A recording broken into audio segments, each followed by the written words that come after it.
Catherine Stihler, Labour MEP for Scotland. The idea of local specialities getting the same kind of protection as some food and drinks can at a European level. What's your reaction to this as an idea? It's a consultation opening today.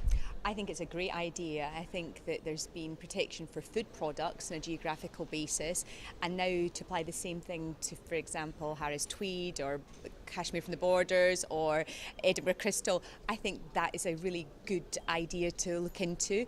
I think that geographical products and their area and the craftsmanship and the expertise that goes in to produce these products are exceedingly important to local areas and local economies. So I think the consultation is welcomed, and I look forward to hearing what it said.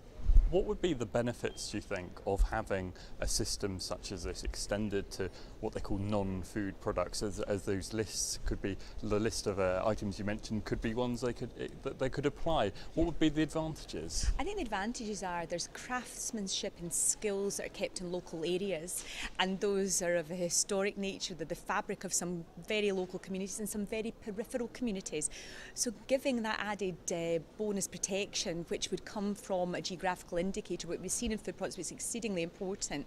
I think, and applying that and keeping those skills in those local areas and those communities is a really interesting idea to apply it to non-food products. So I think the consultation is welcomed, and I look forward to seeing what the stakeholders say as a result of this. I think because we live in this global world that we're in, and where we see trademarks and issues coming under more scrutiny, coming under more pressure in terms of false products, market surveillance becomes so important to some of these issues.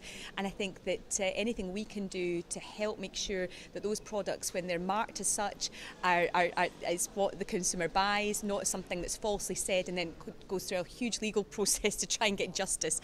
I think there are issues around this that have to be addressed. I think including non-food products and geographical indicators could be a great advantage.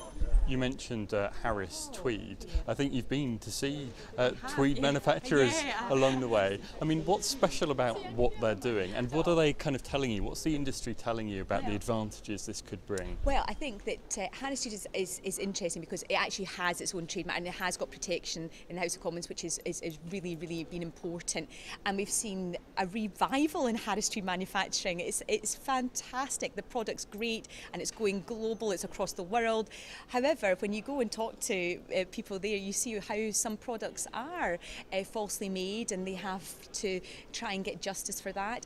And because we're in this global world that we live within, this wonderful high quality product that's made by local weavers in small crofts in one of the most peripheral areas, actually in the whole of the European Union, it deserves protection. It has protection at the moment, but adding this extra protection could actually be beneficial. So we have to look at it, because obviously Harris Tweed has got protection at the moment, and we wouldn't want anything to undermine that protection that's given by an Act of Parliament.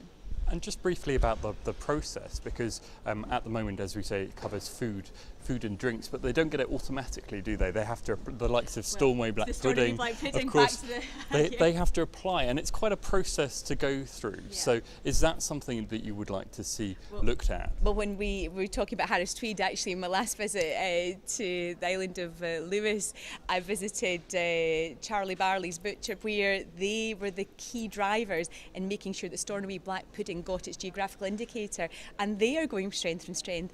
And again, it's something that where we saw a brand being diluted by false advertising and labelling needed that extra protection. So it might have taken some years, but I was glad to be part of that campaign to protect the Stornoway Black Pudding, as I will be to make sure that other products from peripheral areas which have need protection get that protection under these geographical indicators. And if it can apply to non-food products, then I think that is something that certainly should be looked into.